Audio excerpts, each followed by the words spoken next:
Hello there everyone, welcome back. It's time for match number 8, as we have ourselves a little bit of a rematch here. We are fighting Esadous again, and this time I'm sure he's feeling really bitter about that assassination comeback match, because he is selected again. He is feeling confident that he can make his way out in a nice easy fashion. He's probably right, considering the amount of time I have to spend just trying to get to him without suiciding my ships needlessly there.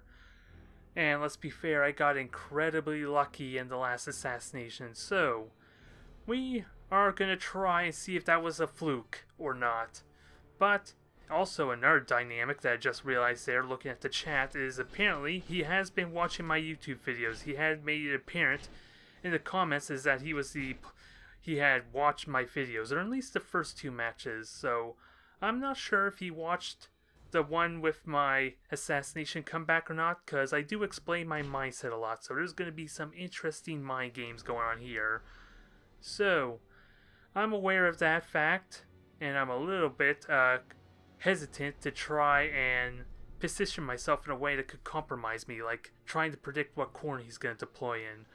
Although, in the case of this match, he actually can choose either side there, and there's not really any obvious benefit for that position to defend himself, entrench in his word, because there's no asteroid fields, not really an effective gas cloud that he can conceal his ships in very effectively. Not that it would matter too much with my torpedoes, but it's a little bit difficult for me to pinpoint which way he's going to go, so I'm a little more conservative with my deployment this time, so it does not bode well for me in that regard, because now I'm more than likely going to miss out on even bigger window, as I obviously check for anything that sticks out, like stationary structures, massive asteroid belt, which would appear on the minimap at least, but at least looking out for debris or something that would block shots for him.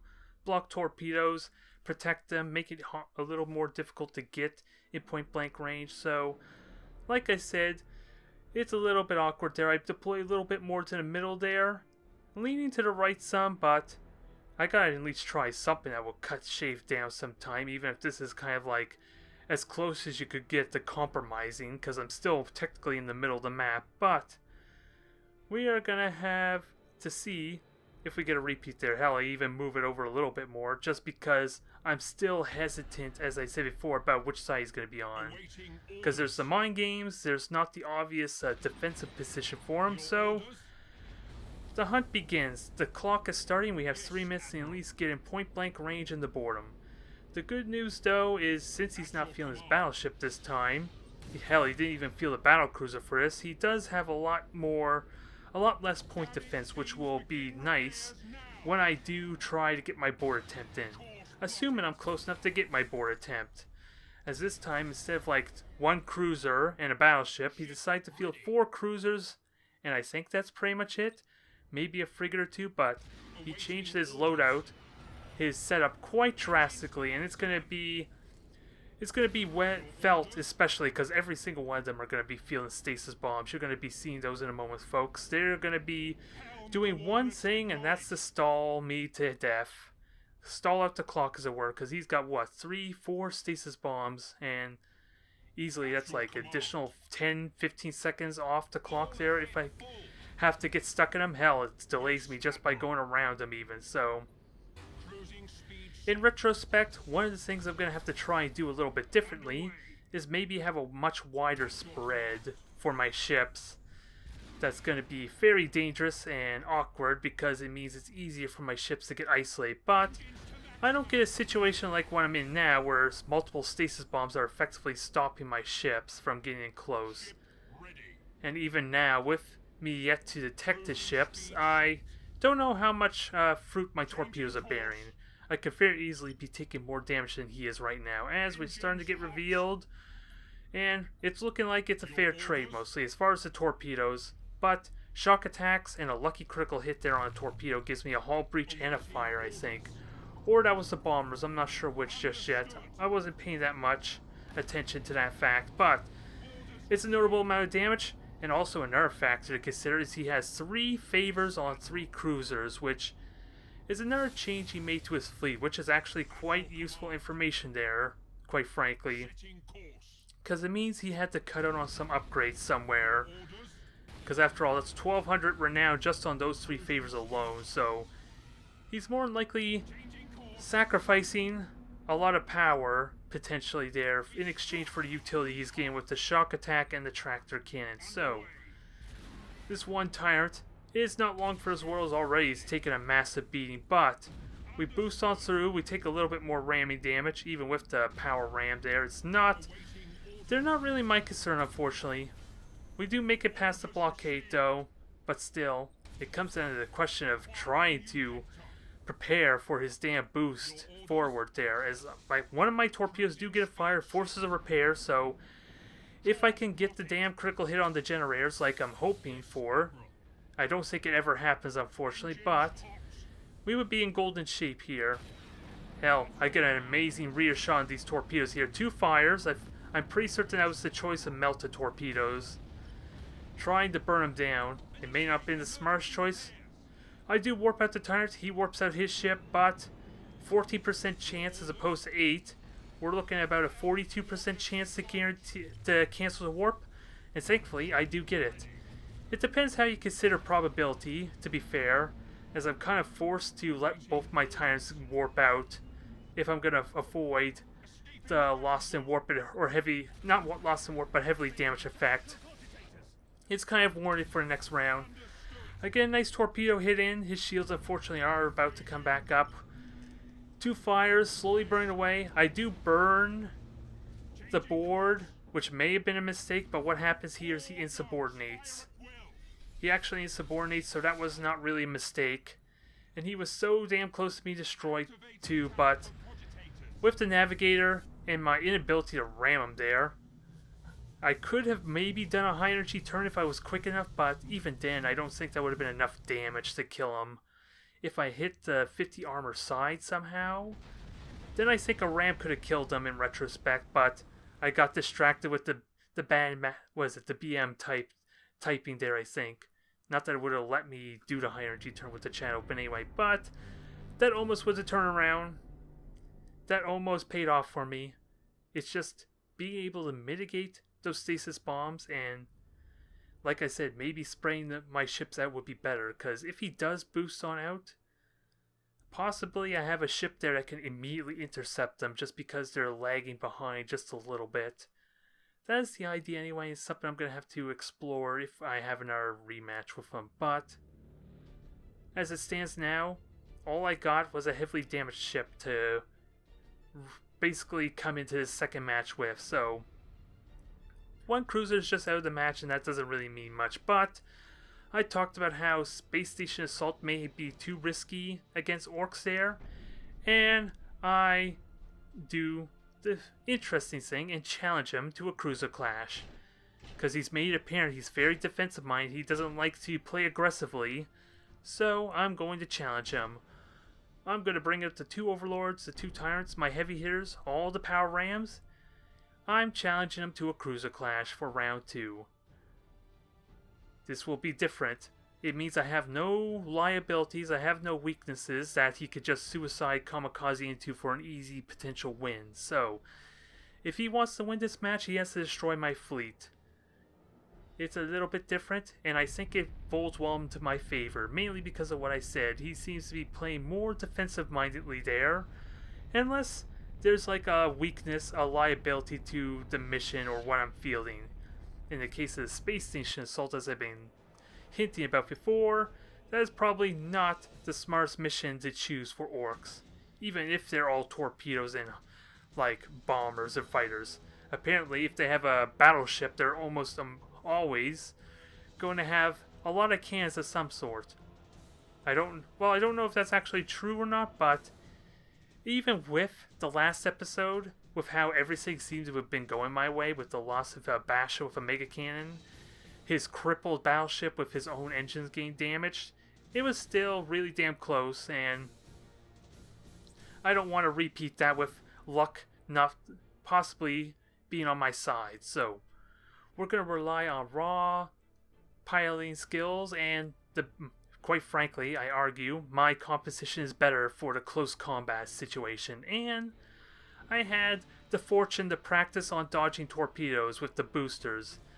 Against the Chardalon and with the Orks so far, so I'm feeling really confident in this. Not to mention I am really damn bitter with the fact that he has to go assassination. Putting me on the back foot almost immediately there, but there are still some things I can tweak there despite how bitter I am feeling about this. I want vengeance. I'm going to give the Emperor his justice for this insult. Against Orks of no less. The ones who want to fight the most, doing the most arguably cheesy tactics with the assassination mode and just right away. Even more apparent with the fact he just micro warp jumped and boosted away with a battleship all things. So, we're going to have righteous vengeance for this match. I have possibly the most power I can field with this fleet. At least the most raw burst potential with the macro cannons. I still have the same number of torpedoes if I were to field a Retribution, Tyrant, and a Dauntless.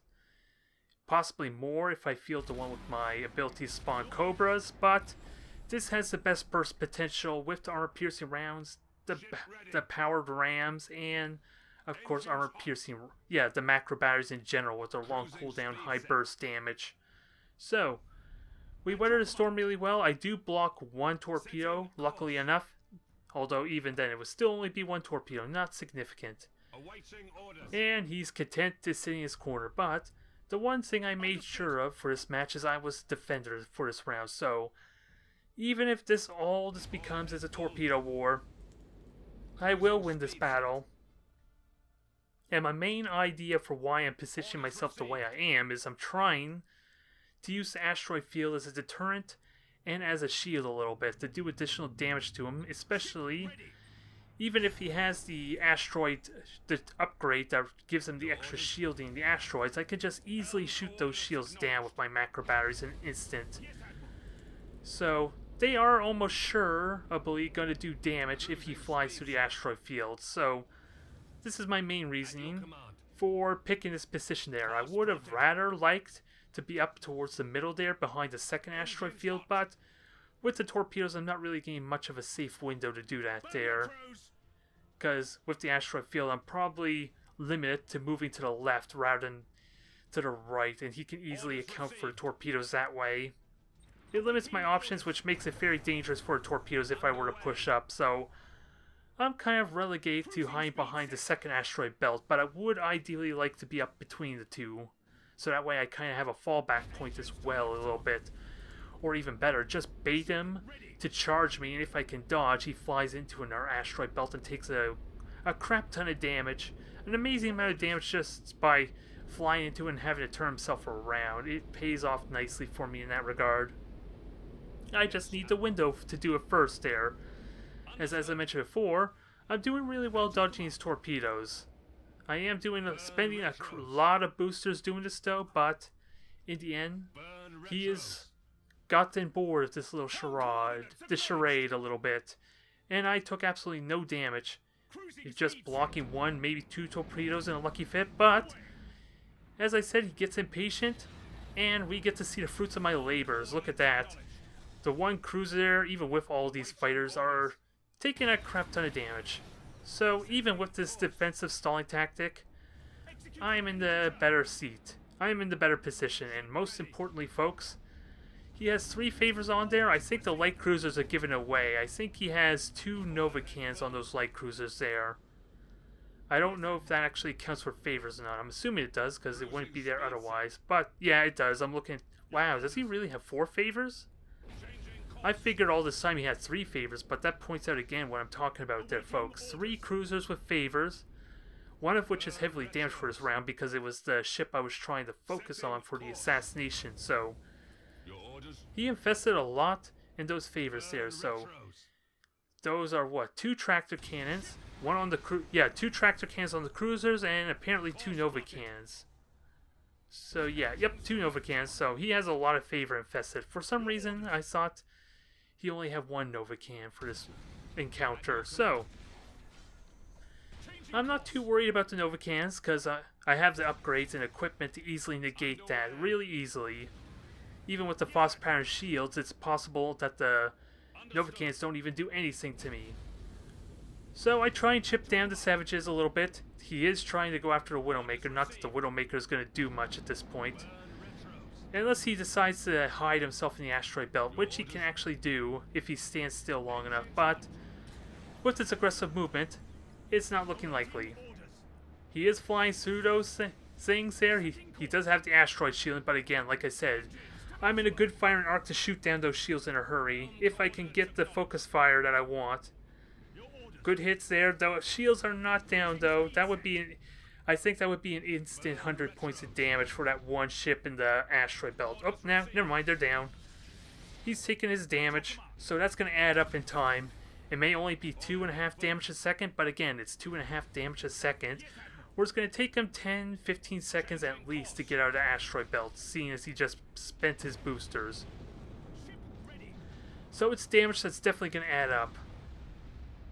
It is definitely going to add up, even though I don't really see the visual effect that indicates he's taking asteroid damage, interestingly enough. So I'm hoping that's working as it should be, because I know Eldar are the only one who don't need shields to ignore the asteroid damage. Everyone else should require the shields to be safe from that. But nonetheless, we're gaining skirmish range here. He is a bit staggered, or scattered a little bit, so I have an easy time focusing down these ships, as the first cruiser, the unfavored cruiser, is already about to go.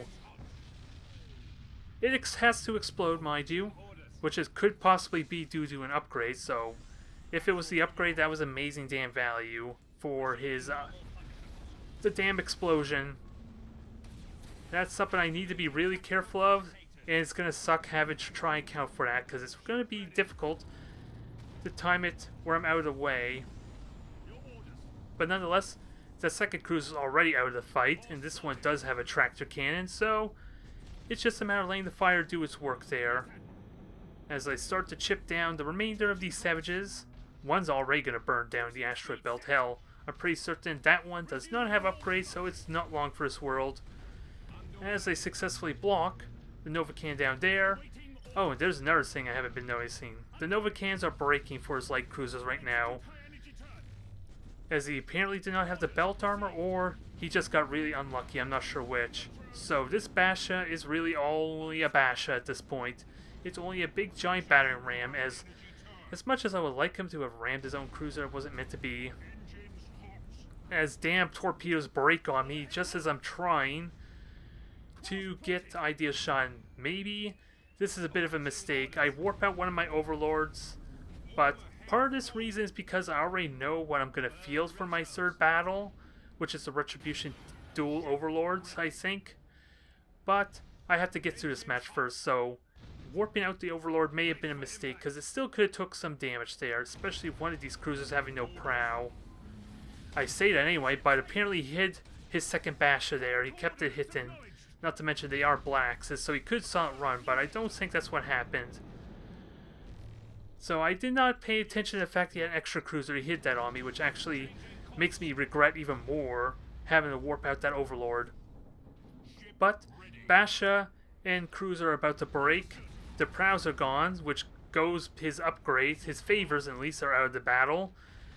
And apparently that Basha in the middle has heavy cannons on the side, so that is doing a notable amount of damage as I'm getting up. Starting to get some mutinies. I do cancel the Tyrant's warp out, mainly because, again, I plan on fielding the Retribution Overlords for my final match. It still would have been nice to have that Overlord right now. It may have potentially died, but at least then, this would be almost a guaranteed victory, I think, as I try to get my final torpedo in to kill the cruiser. He does stop in time. Either that or his Basha got in the way and the AI bugged out. I'll let you decide what happened there. Either way, I was hoping for a kill. Did not happen. That Novacan wasn't fast enough to stop the Tyrant, and it goes up in a blaze of glory. But this isn't too terrible just yet. But I am gaining a bunch of insubordinations rapidly here, and it's not boding well with the critical hits I'm going to get. I just need to kill these things finally. Two of them are so low health. I just need to kill them. And I get my wish. I get my wish as the cruiser dies. The Basha gets his shield back up, but it's in a position where it can't do anything behind the wreckage, and it has no weaponry. Or actually, I take that back. It does have its lance, the weird boy tower, so... But I wait for him to get through the wreckage. The one torpedo is all I needed. And now, I need to preserve this Overlord. My objective is to preserve this Overlord, and I boost it on out. It single-handedly takes out the shield, which is going to be much needed for his tyrant, as I get in point-blank range now, and I even lock on. There's no defensive posture here, I just need to kill this thing immediately. And he gets a damn lucky critical hit on the deck, so I'm not going to get my lock on, but I do damage the prow at least, so I warp out the Overlord successfully. Its shields were up, so there wasn't any real risk, but again, these insubordinations are going to be the death of me if I'm going to lose it all here. Because already 2 insubordinations, 3 weapons are down. Let's see.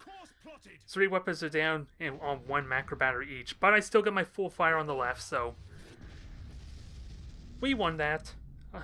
We managed to even the score there, but again, it comes down to maybe I should have kept that Overlord a little bit longer. Get an extra salvo or 2 in there, because the cruiser and the 1 Basha at like no health survived a lot longer than they had any right to, and an extra salvo from the Overlord, even with the lances, could have made that a lot more easier on me.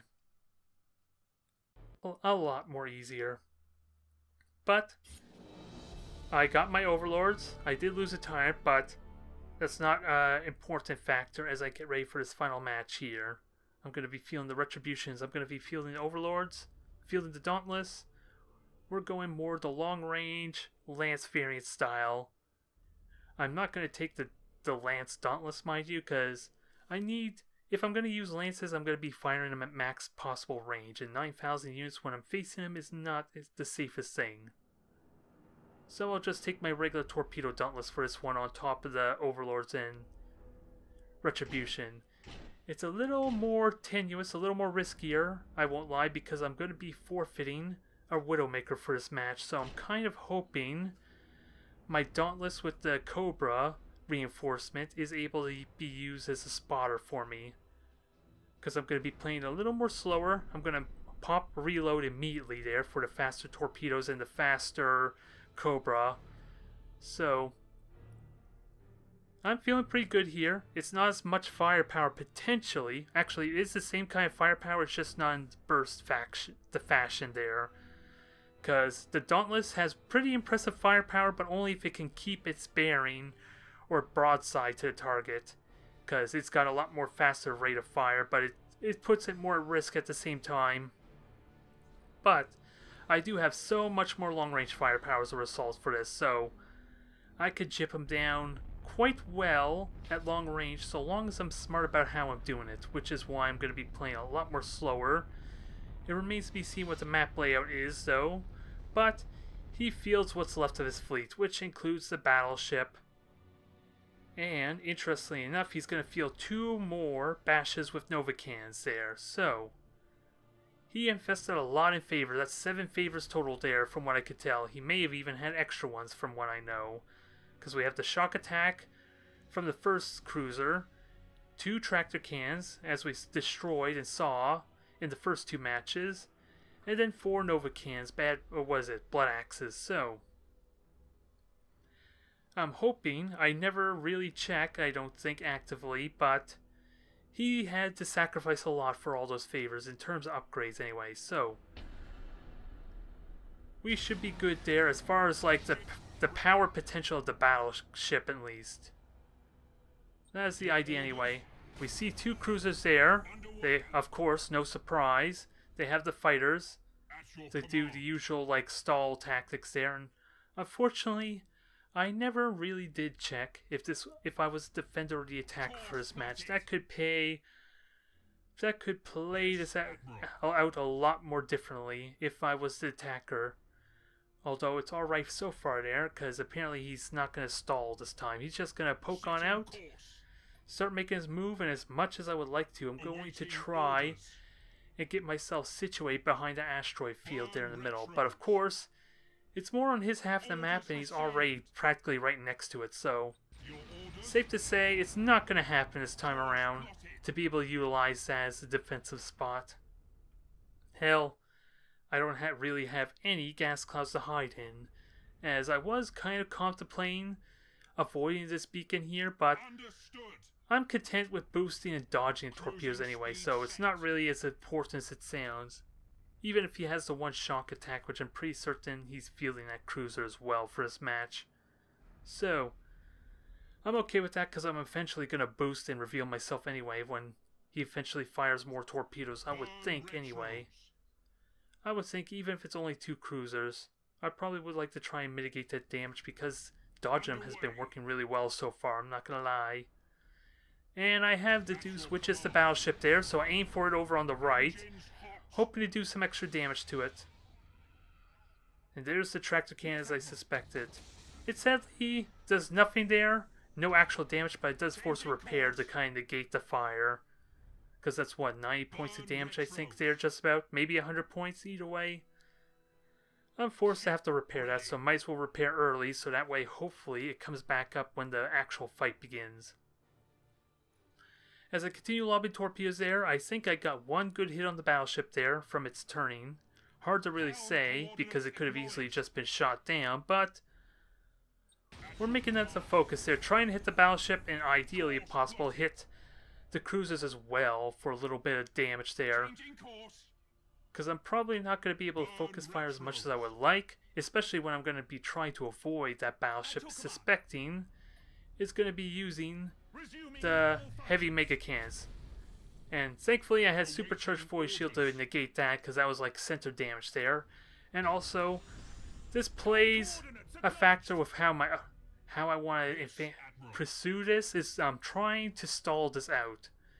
I know he has 2 Nova cannons, so I'm basically just going to play passive and wait until those Nova cannons break.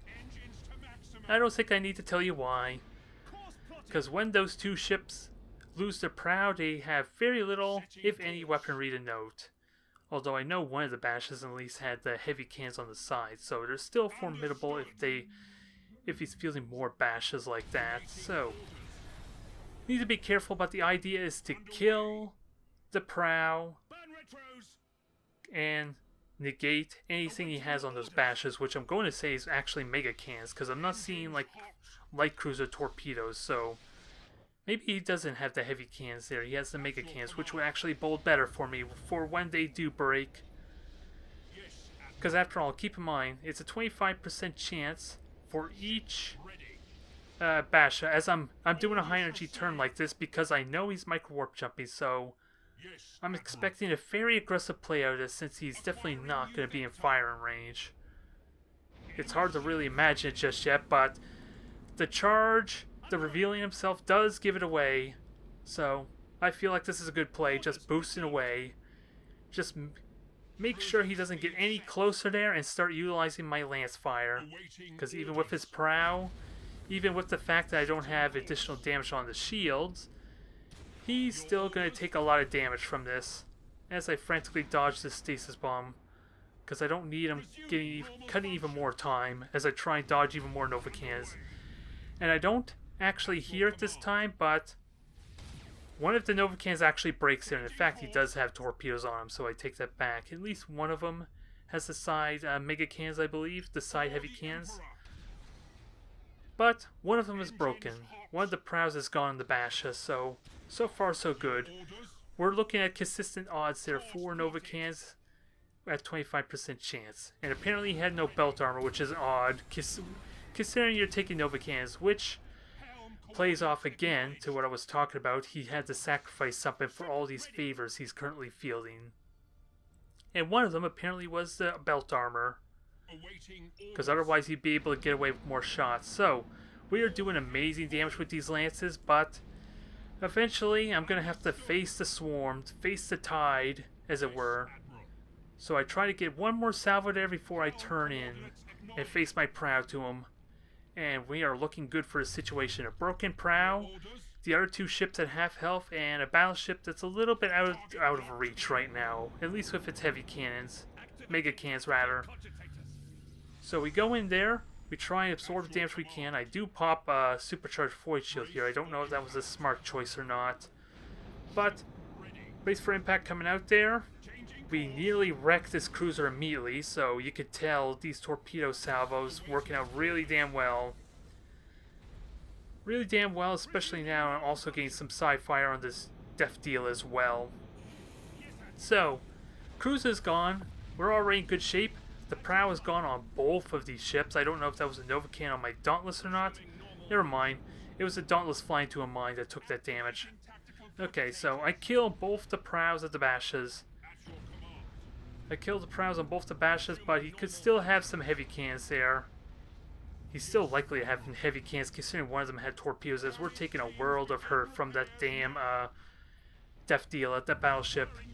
So, I just stay away from it. That's pretty much the plan. Since it's slow as hell, here's hoping. And not very mobile either, so I just try and stay away from it and avoid the mega cans while I focus on everything else. And so far it's been working well, but I still took a lot of damage out of that.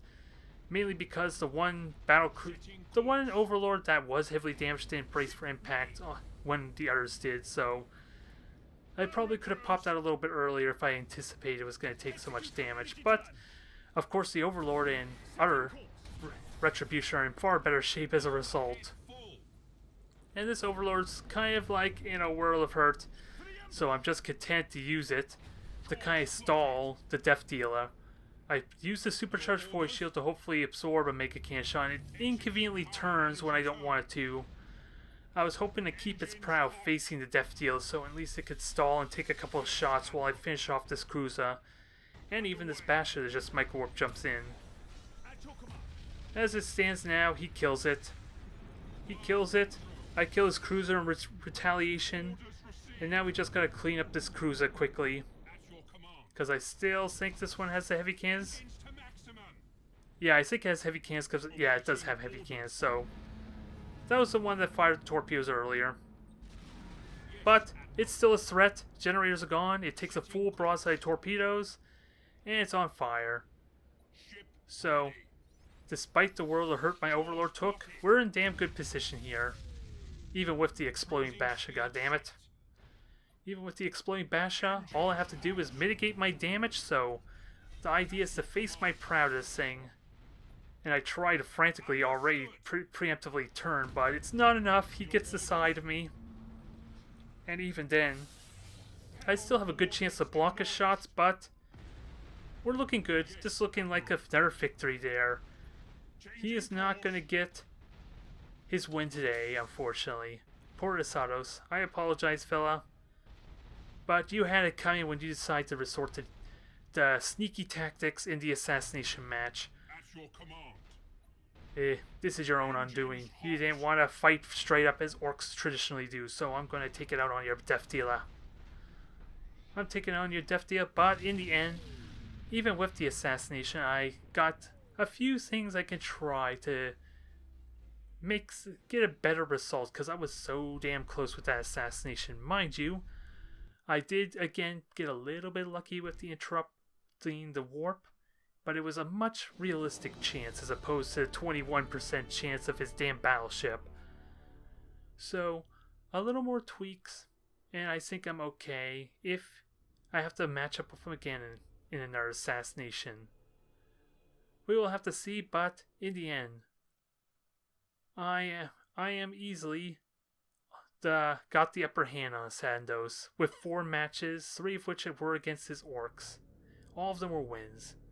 So, it's been a good learning experience with Orks the past few days, but still, we got other matchups to look forward to.